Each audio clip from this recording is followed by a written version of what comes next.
물론 여긴 국민 라디오.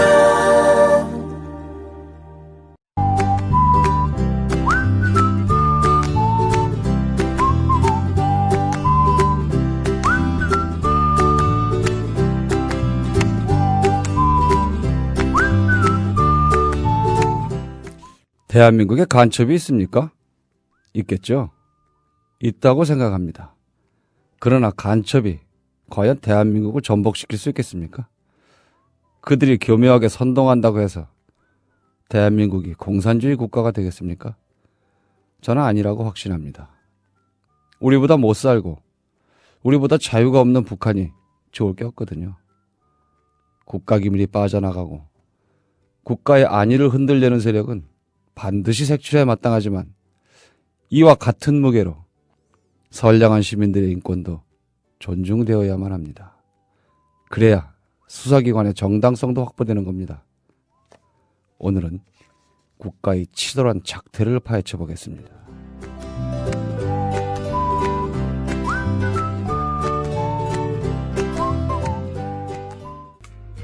커피. 이제 아무거나 마시지 말자. 커피를 즐기는 사람들에게 질 좋은 한 잔의 커피는 하나의 권리입니다. 커피를 아는 전문가가 정성을 다한 로스팅으로 만든 제대로 된 커피. 제제 원두커피로 여러분의 권리를 누려보세요. 02-749-1002 주소창에는 카페제제.co.kr 그리고 검색창에는 카페제제를 검색하세요. 카페제제는 서울 용산구에 위치해 있습니다. 카페제제는 카페가 아닙니다. 커피 전문 인터넷 쇼핑몰입니다. 헷갈리지 마세요. 주문번호, 상담번호 어떻게 알리지? 또 그 광고비는... 걱정 마세요. 번호를 따로 알릴 필요 없이 말로 거는 1636 말하는 전화면 해결됩니다.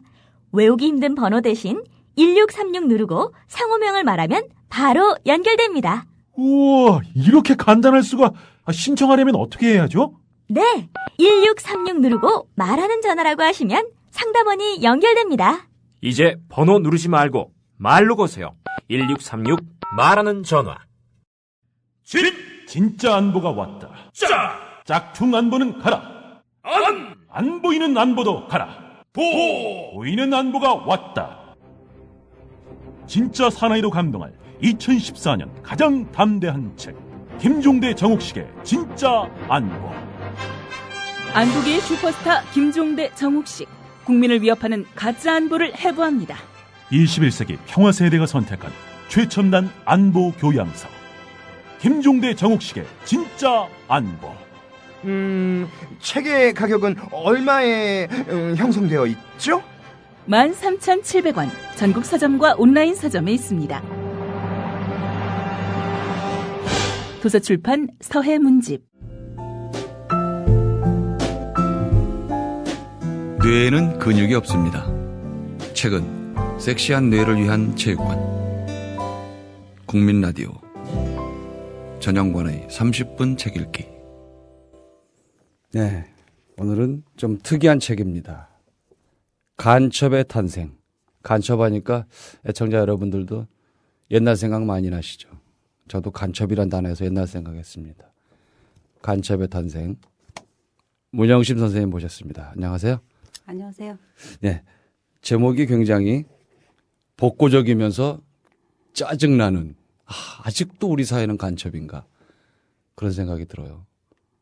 그러게요. 예. 어렸을 적에 예. 방공, 방첩 포스터 많이 보고. 맞아요. 그거 그 포스터 그리기 대회하고 맨날. 네. 지금서 고백하건대 제가 초등학교 5학년 때 10월 유신 글짓기 대회에 나가서 상탄 그런 흑역사가 있어요. 그거는 좀 밝히시면 안 되는 건데. 우리가 이제 흔히 아는 서울시 공무원 간첩 조작 사건이잖아요. 네. 이 개괄적으로 설명을 한번 해주시면 어떨까요? 이 사건이 이러이러한 사건이었다. 네. 워낙 보도가 많이 돼서 웬만한 내용은 다 아실 것 같은데 아주 간단하게 설명을 하자면 유우성이라는 이제 제북 화교예요. 제북 화교라는 건 뭐냐면 유우성 씨 같은 경우는 중조부 때부터 4대째 북한에 살고 있는 그 친가 외가가 다 그렇더라고요. 북한에 살고 있었던 중국인인데 이제 자기 자신은 자기가 한국인이나 다름없다고 생각하고 쭉 살아왔죠. 4대째니까 학교도 전부 한국 학교 다녔고요. 근데 이제 이 친구가 굉장히 그 자유를 동경하는 그런 친구여서 이제 탈북을 하게 된 거거든요. 북한 사회에 대해서 굉장히 이제 염증을 많이 느끼고 그렇겠죠. 북한에서 의사였어요, 이 친구가. 의대 나오고 의사였는데 탈북을 해가지고 탈북하고 나서 10년 전에 탈북을 했는데 이제 한국에서 고생을 많이 하다가 여기서 뭐 의사를 할 수는 없었겠죠. 원래는 의대 가는 게 목표였어요. 아, 여기 와서요? 근데 의대 시험을 계속 이제 편입 시험을 봐가지고 떨어졌는데 다른 거보다도 영어 때문에 그랬다고 그래요. 아, 그럴 수 있겠다. 영어 때문에. 저 북조선에서는 영어 교육을 아주 초보적인 거밖에 안 시킨다고. 거기는 하더라고요. 그러면 그 의대 교육을 그러면 갑자기 궁금해지는 건데 우리는 모든 게 영어고 의사가 쓴 차트를 우리가 읽을 방법이 없잖아요. 그렇죠. 그리고 거기는 어떻게 하나요? 그걸 다 우리말로 하나? 러시아어요. 러시아어로. 네. 저도 그렇겠다. 왜 궁금해서 물어봤거든요. 이제 거기는 외국 의서가 그러니까 서양 의학을 이제 러시아를 통해서 받아들이는 거고요. 그러다 보니까 영어가 취약해서 의대를 가지 못하고 이제 결국은 그 중국어를 전공하게 돼요. 그게 이제 자기한테는 유리하니까. 그래서 연세대학교에서 중국어과를 졸업을 하고 이제 그 서울시 공무원으로 비록 계약직이지만 이제 취업을 하게 되거든요. 근데 2012년에 서울시 공무원이 되고 나서 갑자기 이제 막 그 각광을 받게 돼요. 왜냐하면 굉장히 그 이제 좀 뭐랄까 획기적인 일이다. 응? 탈북자가 와서. 그래서 이제 뭐 그건 좋은 일이었지만 이제 그거가 결국은 어떻게 보면은 유우성 씨의 발목을 잡게 된 거죠. 그 뒤로 유우성 씨는 그 여동생이 있는데 가려라는 여동생이 있는데 그 여동생이 또 남한에 와서 살고 싶어 해서 그 가려를 남한으로 데려오게 되거든요. 그 과정에서 사실은 국정원하고 사전에 어떤 교감이 있었던 거예요. 친하게 지내던 국정원 직원이 데려오면 잘 봐주겠다 이런 얘기를 그게 참 중요한 부분이더라고요. 그러네요. 그런 얘기를 했는데 막상 가려가 한국에 들어오자마자 이제 합동신문센터, 중앙합동신문센터라고 그 국정원에서 탈북자들을 그러니까 조사한다고 하는데 뭐 거의 수사 수준으로 거기가 이제 일부 언론에서 간첩 공작소라고 부르는 데거든요. 그래서 그 곳에서 이제 가려를 조사를 하게 되는데 그 과정에서 이제 그 동생 유가려가 국정원의 회유에 넘어가서 오빠가 간첩이다 이래버렸나요? 그렇게 자백을 하게 되고 고문했다고 또 그랬잖아요. 고문도 하고 막 협박 회유 그러니까 이 화교라는 신분을 그 숨겼다는 것 때문에 그런 약점을 잡혀서 그 가려가 이제 오빠를 간첩으로 자백을 하게 되고 우성이는 그 일 때문에 이제 구속이 돼서 국정원 검찰에 이제 조사를 받고 이제 재판을 받게 되는 거죠. 왜 간첩을 만들어야 했을까요? 국정원은? 저도 굉장히 궁금했습니다. 왜 그렇게 간첩을 만들었어야 됐는지. 그 이제 변호사들 얘기로는 사실 국가정보원이라는 게 옛날 그 중앙정보부 시절서부터 쭉 사실 우리나라에서는 첩보활동보다는 정치공작 쪽을 많이 했고 그렇죠. 그 와중에 이제 그 국가보안법을 이용해서 정치적으로 위험한 사람들, 자기네들 입장에서, 정권 입장에서. 그렇죠. 이런 사람들을 올가놓는 일을 주로 했었잖아요. 근데 이제 그 예전 정권 때 했었던 그런 류의 공작, 그런 류의 간첩 만들기가 이번 정권, 요즘 시대에는 우선 운동권이라는 것 자체가 간첩이 될 만한 운동권이 지난번에 양상이 달라지고 이석기 의원을 잡아 넣긴 했지만 그게 이제 안 되니까 만만한 게 탈북자라서. 그러니까 이 친구들이 국정원에서 댓글만 다는 국정원이 될 수는 없으니까 어떤 그 첩보 활동도 한다. 국가 안보에 기여를 한다라는 거를 이제 국민들한테 홍보를 해야 되고 또 자꾸 국정원 예산을 너무 많이 쓰니까 별로 하는 일도 없는데 삭감시켜야 된다는 얘기가 자꾸 나오니까. 그 증빙 없이 쓰는 돈도 굉장히 많다면서요. 그럼요. 예, 그렇다고 하더라고요. 감사도 잘 안 받고. 그러니까 이제 아무래도 야당 쪽 국회의원들은 번번이 그 국정원을 축소시켜야 된다는 기구 축소 얘기가 계속 나오거든요. 그러니까 얘들은 자기네들의 존재 증명을 해야 되는 거죠. 우리는 간첩을 잡는 기관이다. 그러니까 만만한 게 이제 탈북자인 거예요. 탈북자들을 잠재적인 간첩으로 몰아서 하여튼 지금도 그 탈북자 간첩이 저기 감옥에서 살고 있는 사람들이 상당히 많거든요. 그 중에 상당수는 또 누명 아닐까요? 그런 의혹을 강하게 이제 특히 민변 쪽 변호사들은 제기를 하고 있는데 그거는 뭐 지금 뭐 우리가 전부 법원의 판결이 다 잘못됐다 이렇게 얘기할 수는 없겠지만 주로 자백을 근거로 해서 그들을 그 유죄 판결을 낸 거기 때문에 저는 그게 제일 우리나라가 위험한 것 중에 하나라고 생각을 해요. 자백. 그렇죠. 예, 객관적 증거를 가지고 사람을 몰아야지 본인이 자백했다. 자백하기까지의 과정은 감춰져 있고. 제일 위험하잖아요. 예, 탈북자 간첩 사건에서 제일 위험한 부분이 그 부분인데 특히 이 탈북자들의 신분이라는 게 참 우리나라는 묘하더라고요. 예를 들어서 이 사람들은 그야말로 공중에 뜬 사람들인 거예요. 아직 한국인도 아니고. 그죠? 그리고 우리나라는 이 사람들을 난민으로 인정하지 않아요. 왜냐하면 북한도 우리 영토다 해가지고 그렇다고 우리 국민으로 인정해 주는 것도 아니고 공중에 뜬 상태에서 그들이 남한에 정착해서 남한 국적으로 살아갈 수 있는 칼자루를 쥐고 있는 게 국정원이거든요. 얼마쯤 걸리나요? 그 이제 탈북을 했다 해서 보통 뭐 별 문제 없다라고 판단될 때 합심센터에서 3개월. 3개월. 예, 그다음에 하나원이라고. 예, 하나원 가죠. 예, 거기 가서 남한 적응 교육을 또 받고 그것도 사람에 따라서 약간 차이가 있는데 2, 3개월 걸리고 그렇게 해서 한 6개월에서 1년 사이면 다 이제 사회에 나와서 정착을 하게 되는 거거든요.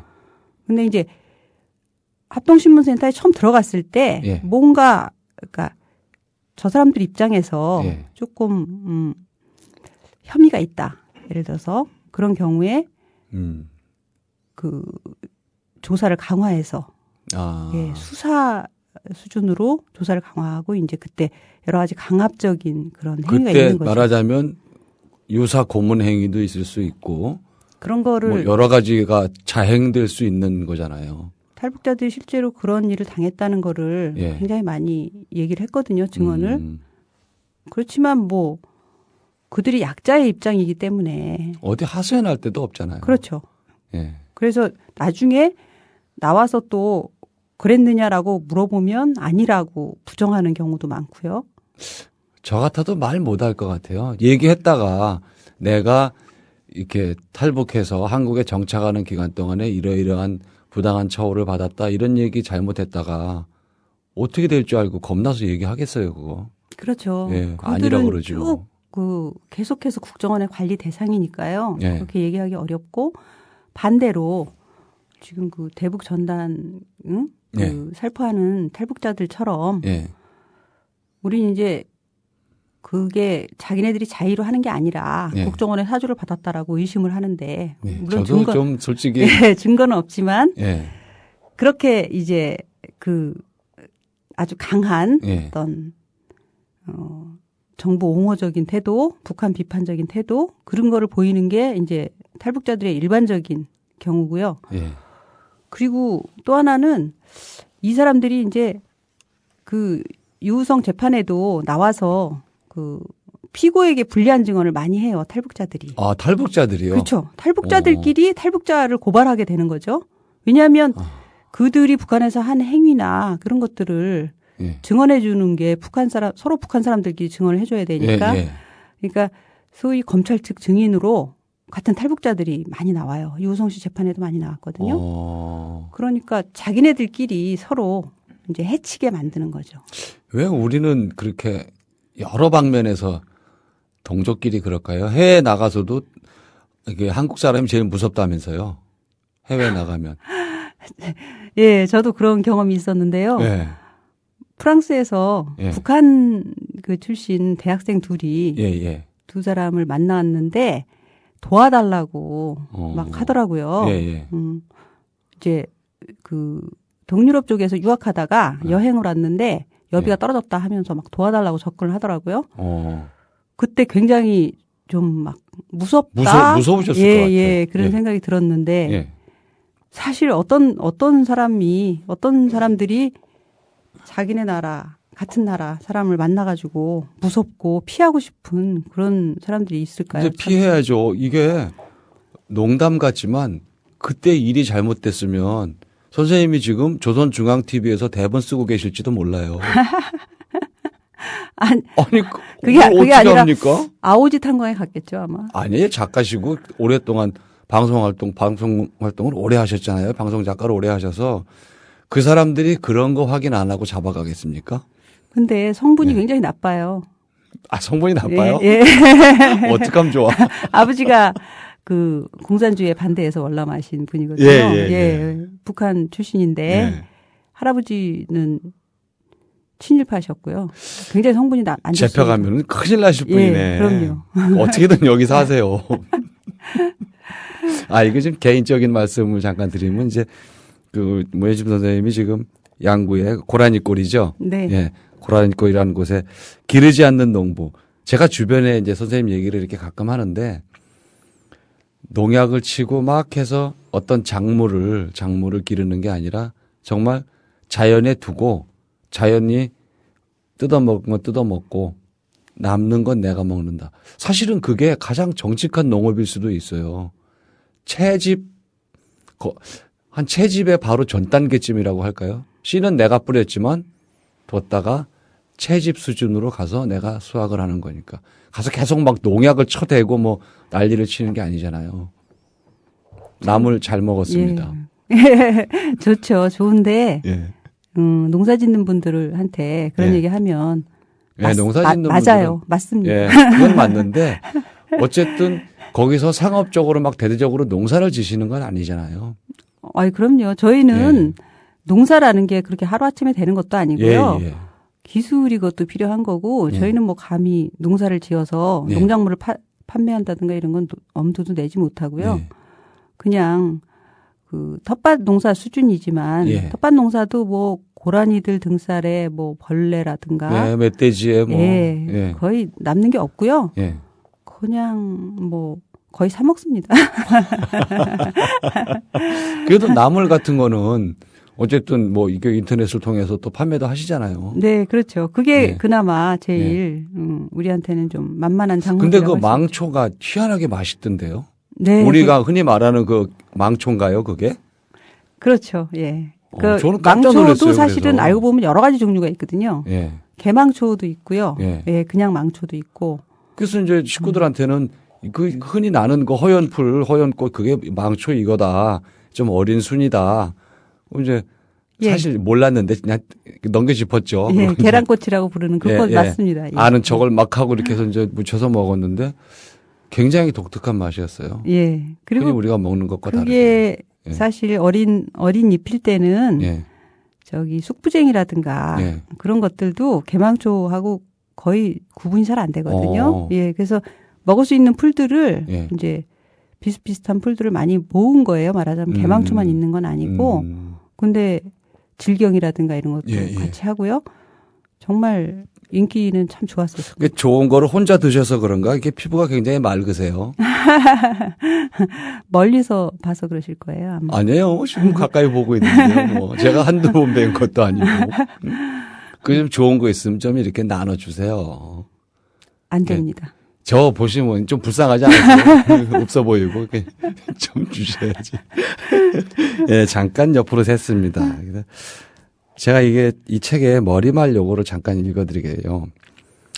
독자 여러분께서는 국가기관의 불의와 거짓과 조작에 대하여 사형을 선고해 주십시오. 조잡한 증거를 조작하는데 예산을 낭비하면서 무고한 사람들을 괴롭힌 국가정보원에는 해체의 명령을 내려주십시오. 국정원과 손잡고 증거 조작과 증거 인멸에 동참하고 재판 과정에서 국가의 공식 기관이라는 사실을 내세워 법원을 기망하고 사법체계의 근간을 위태롭게 한 검사들에게는 국가보안법을 적용해서 그들이 피고인에게 구형했던 법정 최고형인 징역 7년을 선고해 주십시오. 그리하여 대한민국의 특별법이나 특별검사가 없어도 모든 국민이 헌법과 법률에 의해서 공정한 재판을 받고 인권을 보장받는 나라가 될 수 있게 해 주십시오. 아주 상식적인 말씀인데 대한민국에서는 엄청난 얘기를 하시네요. 참 안타깝습니다. 그런 거를 예. 제가 써야 된다는 것 자체가 정말 예. 안타까웠고요. 예. 물론 뭐 편집자는 저더러 법정 문제를 다룬 책 2권 쓰더니 선고도 한다 뭐 이러면서 멋있는데요. 네, 이제 선고까지 하네. 조금 예, 있으면은 뭐 집행도 하겠네 막 이런 얘기를 했는데 집행할 때는 저도 힘을 보태겠어요. 이게 한두 명으로는 집행이 안 되니까. 근데 사실 예. 오늘 예. 그 증거조작 사건으로 구속된 예. 국정원 관계자들 6명에 대한 예. 1심 선고가 있었어요. 아, 오늘요? 네, 네, 예. 있었습니다. 근데 물론 뭐 짐작은 했지만 예. 전부 다 유죄를 받긴 했지만 굉장히 가벼웠어요. 저의 선고에 비하면 정말 가벼웠죠. 집행유예로 다 또 흐지부지 됐나요? 4명이 실형을 받고 6명 중에 예. 2은 집행유예를 받았는데 예. 실형도 제가 보기에는 굉장히 약했죠. 2년에서 예. 8개월까지 그 정도로 받았는데 예. 사실 제가 제일 안타깝게 생각하는 거는 지금 물론 그 실무자들 과장 그러니까 예. 국정원에서는 과장이라고 하는 그 직급이 예. 그건 말하자면 가정이에요, 가정. 과장이라는 게 실제로 있는 게 아니고. 예. 근데 그것도 중간 간부쯤은 되는 거거든요. 네. 그리고 위에 이제 한 사람 제일 윗선으로 처벌받았다는 게 이제 그 서장인지 차장인지 그 윗선인데 예. 그 부분도 사실 뭐 국장선도 아니고요. 예. 거기가 이제 처벌을 받은 건데 그 윗선은 물론 다 빠져나갔고요. 처벌받지 않았고요. 그리고 제일 제가 유감스럽게 생각하는 건 검사들이에요. 지금 이번 유죄 판결 때문에 그 논란이 다시 불거질 수밖에 없는데 예. 검사들은 처벌 안 받았습니다. 아무도 처벌 안 받았어요. 예, 그렇죠. 그러니까 처벌이라고 하기에는 정말 기가 막힌 그 말하자면은 뭐라 그러죠? 징계죠, 징계. 자체 징계. 예. 그렇게. 경고, 견책, 예. 엄중 경고 이런 거요? 뭐, 감봉 2개월 뭐 이런 거 받았거든요. 그래서. 아유, 참 엄청난 거 받으셨네. 저는. 예. 정말 안타까운 게 이거는 국정원 윗선과 예. 검찰. 정말 그야말로 검찰청장까지 책임져야 되는 사건이라고 저는 생각하거든요. 참 이게. 근데 뭐, 담당 검사들 오히려 1심 재판에서 지고 나서 영전했다 하더라고요, 2명. 그 얘기를 듣고 너무 어이가 없어가지고 오늘도 저 판결을 한 걸 보고서 물론 신문기사에서 검사들의 책임 문제가 다시 또 나올 수밖에 없게 됐다. 어쨌든 유죄 판결 받았으니까 몰랐다는 건 말이 안 된다. 뭐 이런 기사들도 떴던데 그거는 너무나 상식적인 얘기고요. 재판 중에 검사가 어떻게든지 증거 만들어 와라라고 얘기했다라는 그 증언까지 나왔어요. 그 중국 쪽 그 출입국 서류도 바꾸고 뭐 그래서 중국에서 항의하고 그랬었잖아요. 그리고 제가 소송 기록을 보면서 너무 어이가 없었던 게 공식적인 루트를 통해서 공식적으로 받은 정식 문서다라는 얘기를 재판 과정에서 수도 없이 합니다. 검사가. 법정에서. 아주 굉장히 떳떳하게 얘기합니다. 근데 그게 조작된 서류 아니었나요? 그렇죠. 그러고 나서 나중에 그게 조작이라는 게 밝혀지고 나서 국정원에서 조작했다는 게 밝혀지고 나서 한다는 말이 뭐라고 하냐면 전형적인 유체 이탈 화법을 씁니다. 저도 언론의 보도를 보고 알았지만 국정원에서 만든 증거라고 합니다. 이런 식으로 얘기합니다. 아니 검사가 언론의 보도를 보고서 그걸 확인합니까? 그러게요. 그렇게 얘기합니다. 법정에서 실제로 제 귀를 의심했습니다. 그러고 영전했다는 건요. 간단하게 말해서 우리가 상식을 가진 사람들한테 욕을 먹은 검사니 뭐니 이런 분들 여러 사람들이 어떤 큰 일이 벌어진 다음에 영전한다는 건 바꿔 말하면 시킨 사람이 있다는 뜻이에요. 그렇죠. 시킨 사람이 있으니까 영전하는 겁니다. 누굴까요 도대체? 그게 제가 예. 항상 예. 그 인터넷 뒤지면서 정말 그 네티즌들의 댓글 중에 예. 제일 많은 댓글 이게 나라냐라는 댓글을 볼 때마다 이게 나라냐? 우리나라는 법치국가 아닙니다. 저는 정말 단언하건대 우리나라 법치국가 아니에요. 그 침묵이 더 이제 견디기 힘들어요. 이제 대한민국을 저도 뭐 정말 이게 나라냐라는 생각을 하고 있으면서 한편으로는 근데 왜 이렇게 조용할까? 이게 더 짜증나요. 좀 답답하기도 하고 안타깝기도 하고 아무튼 이런 책들이 저도 이렇게 우리가 신문 기사를 봐갖고는 사건의 실체를 알 수가 없습니다. 요즘은. 그렇잖아요. 신문에 그렇죠. 나온 예. 인터넷 기사나 이런 걸로는 알 수가 없고 그렇다고 일종의 정보지도 있고 이제 그 외에 대한 매체들이 많이 있는데 뭐 그런 분들을 제가 험담하는 게 아니라 이걸 100% 믿어야 하나 이런 생각도 사실은 있어요. 그렇잖아요. 못 믿죠. 예. 그러다 보면은 차라리 이렇게 객관적인 기록으로 해서 책으로 나온 이런 걸 보는 게 정확한 사실을 알 수 있을 것 같아요. 어떻게 흘러가고 어떻게 된 건지. 예. 소설이 아니잖아요. 그렇죠. 예. 그래서 여러분들도 궁금하신 분들은 이런 거를 이렇게 보고 궁금하지 않더라도 이걸 펴보면 국가 권력에 대해서 다시 한번 생각하실 것 같아요. 표지에도 보면 의자에 묶이고 고개를 푹 숙인 조그마한 그림이 하나 있습니다. 이거 지금 고문당하는 거잖아요. 뒤로 손이 묶였는데. 네. 사람을 뒤로 손을 묶는 건 절대로 하면 안 되는 겁니다. 이거는. 인간으로 취급을 안 하는 거거든요. 정말 흉악범이 아닌다면 이렇게 하면 안 됩니다. 용서할 수 없는 짓이에요. 누가 이렇게 했는지, 누구를 이렇게 했는지는 모르겠지만. 제가 잠깐 흥분했습니다. 안타까워요. 어째야 좋을지. 책도 굉장히 얇은 두께가 아니거든요.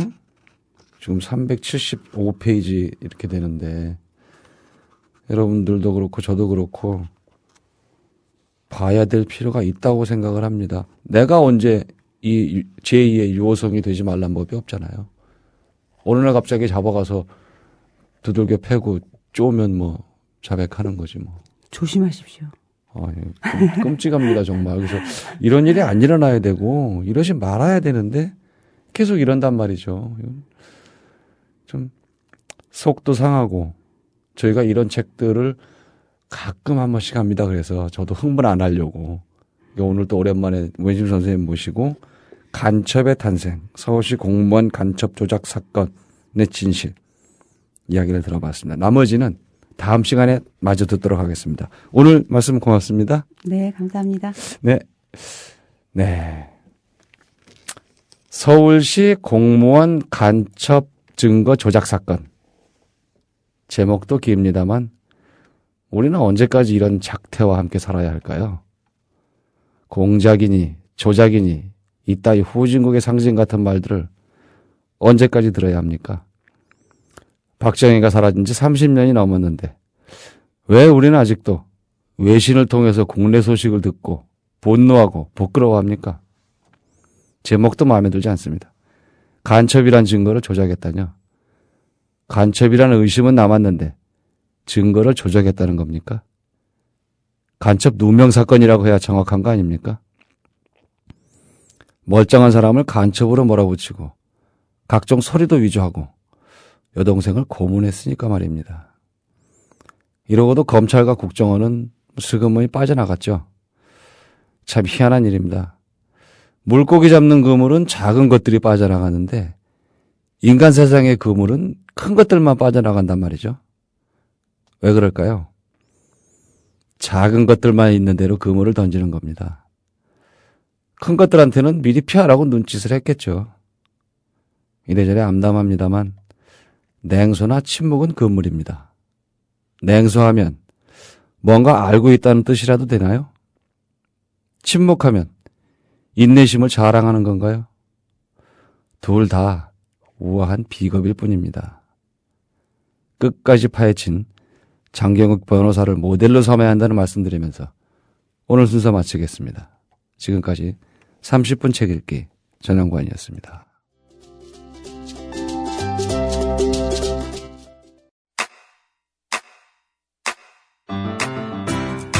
국민 라디오 지지하는 4가지 방법 아시나요?